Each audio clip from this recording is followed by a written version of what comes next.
बहुत बड़ी development central government के एक ऑर्डर में आई है, जिसमें ये कहा गया कि कफ सिरप्स, जिसके हम पहले भी कई बार बात कर चुके हैं, उसको ओटीसी यानी कि ओवर द काउंटर जो दवाइयाँ होती थी वो केमिस्ट सेल करते थे अपनी मर्जी से, उसको रोक दिया गया है। बहुत बड़ा विषय है।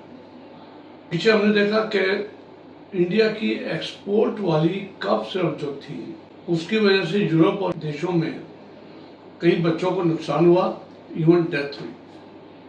उसके ऊपर सरकार ने संज्ञान लिया। एडल्ट्स के अंदर मैं देखता हूँ कई बार इसको नशे के रूप में यूज किया जाता है। कफ सिरप्स को लोग आते हैं, केमिस्ट से कफ सिरप लेते हैं, पूरी बोतल पेटक कर जाते हैं, और वो एक नशे का रूप है, क्योंकि इसमें कई प्रकार की दवाइयाँ होती हैं। कफ सिरप में सप्रेसेंट्स के रूप में वो दिमाग पे सेंट्रली एक्टिंग होती हैं, तो नशा होता है व्यक्ति को और उसको एज ए नशा इस्तेमाल करता है।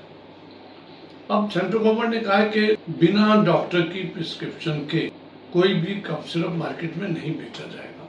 उसके साथ साथ जो डाइथाइलिन ग्लाइकोल का कितनी मात्रा होनी चाहिए, कितनी नहीं होनी चाहिए कफ सिरप में, उसकी कोई ऑथेंटिकेशन, उसकी कोई मॉनिटरिंग नहीं हो पा रही थी। Syrup based medicine including cough syrup जो हैं, उनको एग्जेम्पशन जो लिस्ट होती है ओटीसी की, उससे हटा दिया गया।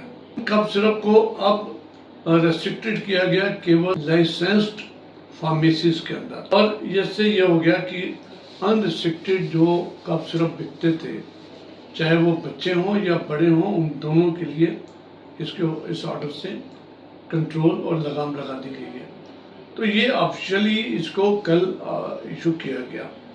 आप चाहे इसको मेडिकल एसोसिएशंस की चेतावनी के बाद किया गया, या जो मध्य प्रदेश और पंजाब की जो कंपनियां कफ सिरप एक्सपोर्ट कर रही थी उसके हिसाब से किया गया, या जो देश के अंदर रिपोर्टिंग हो रही थी कि बड़ी धड़ल्ले से कफ सिरप बिक रहे हैं और उनका गलत इस्तेमाल किया जा रहा है, नंबर 1। नंबर 2, जो इनके अंदर क्या क्या दवाइयाँ डाली जा रही हैं उसके ऊपर कोई कंट्रोल नहीं था। सरकार चेती है, सरकार ने ये ऑर्डर दिया है, और मैं एज ए डॉक्टर होने के नाते, पब्लिक हेल्थ एक्सपर्ट होने के नाते ये इस बात की बहुत तारीफ करता हूँ, और उम्मीद करता हूँ कि ये जो ऑर्डर है कफ सिरप्स के ऊपर, इसको सख्ती से लागू किया जाए, पहली बात। और दूसरी बात यह कि जो ऑर्डर केवल कफ सिरप पे हुआ है, और भी कई चीजें हैं जिसके ऊपर ये ऑर्डर लगाया जा सकता है।